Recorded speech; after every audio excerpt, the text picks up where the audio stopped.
Welcome to today's quick state of the Escritoire. So today we are opening a new addition to the vintage collection.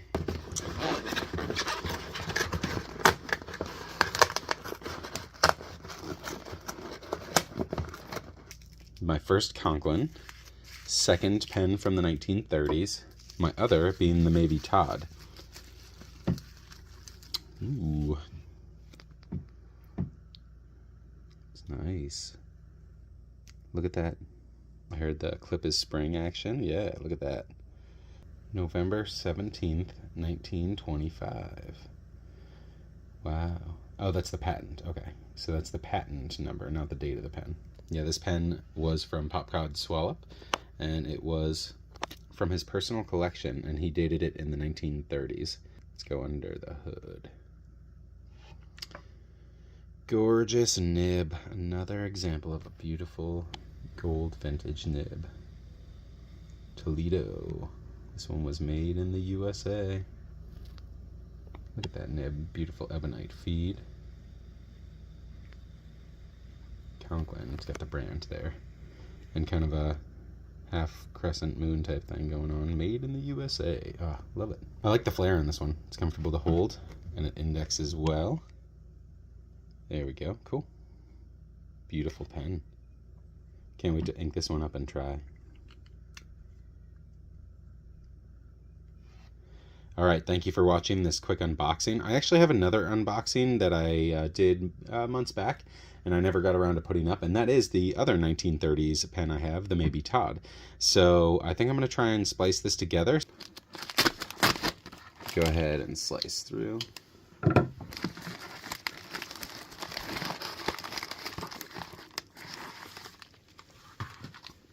I'm very excited for this. This is awesome.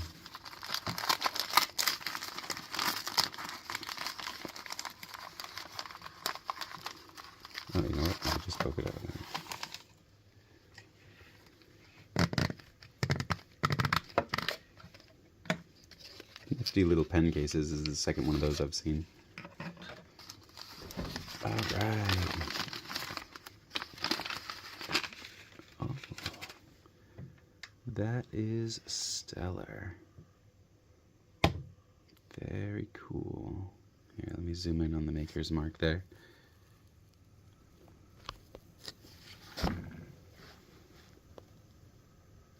Swan, self-filler, Mabie Todd, made in England. So Mabie Todd was a really well-known vintage brand, one of the big players from the mid-1800s, and then they ended up closing shop in America in the 1930s, and then they ended up closing up shop finally in England as well in the 1950s. So this is... Oh, nice. Let's see if they can get any engravings. Oh, it's a swan. That's kind of cool. You can see the patina on there. Yeah, the swan was their flagship model, too. So this is cool. Zoom back out.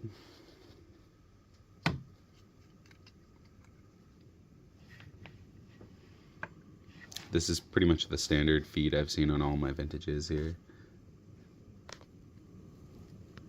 It says Swan. Let's see what we got there. M2.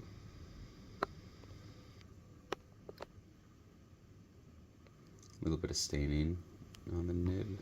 Nothing I was worried about. Swan. It's a number 2 nib. 14 karat.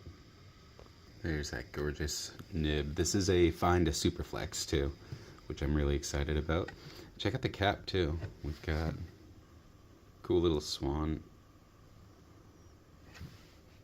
So it is postable, however, it's fine without posting it. So this one I might end up using unposted. Yeah, I'm really excited for this. Alright, what is up, people? I hope you enjoyed that Mabie Todd throwback that I've had for the last 4 to 5 months or so, and it's been a beauty to write with. Anyway, we're back to the Conklin. I'm not going to leave you without a writing sample. So, I went on the Pandemic, Brownies Forum, Discord I should say, And I asked the vintage folks there, is this ink safe? And they responded, yes, this one is for a silicone sack. Maybe not a latex sack, but for a silicone, I'm good to go. With the drawback, the caveat being with this other sack, I need to kind of keep it upright more. So just because this is the first time I'm ever using this mechanism, I'm going to play it safe and go ahead and have an ink reservoir while I try and operate the mechanism. Should be clean, but always play it safe.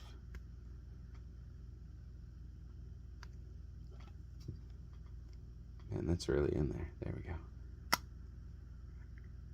Okay, good.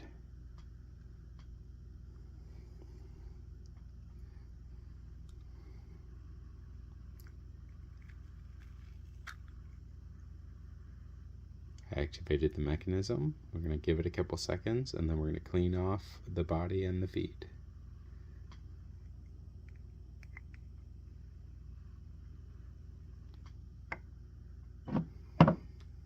All right, let's do this. 1930s, produced in the USA, Conklin Superflex Vintage. And the patent is from 1918.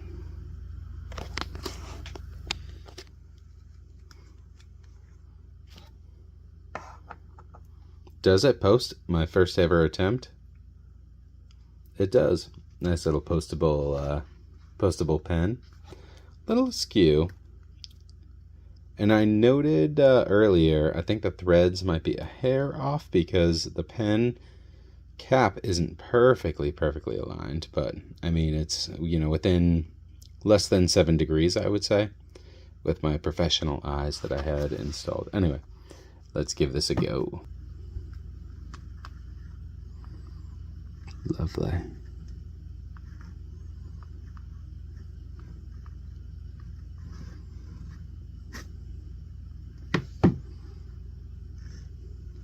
Look at that S, beautiful line variation. That's the flex we're looking for.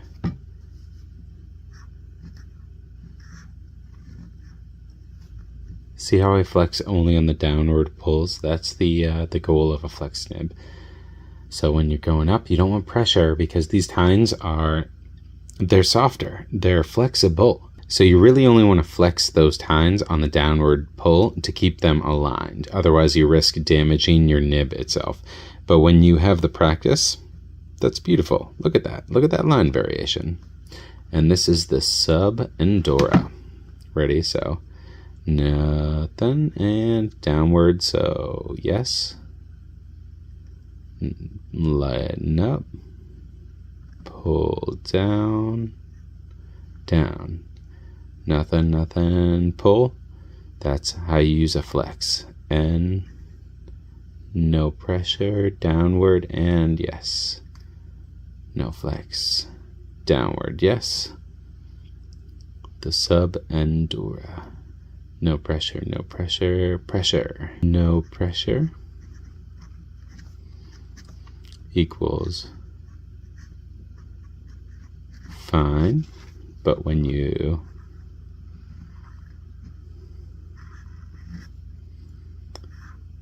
flex, it is noticeably different.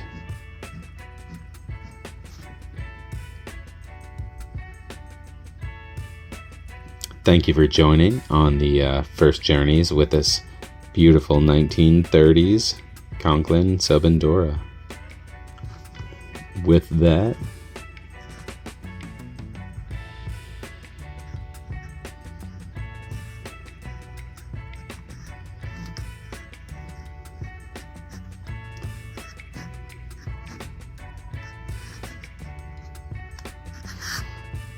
Superflex nib.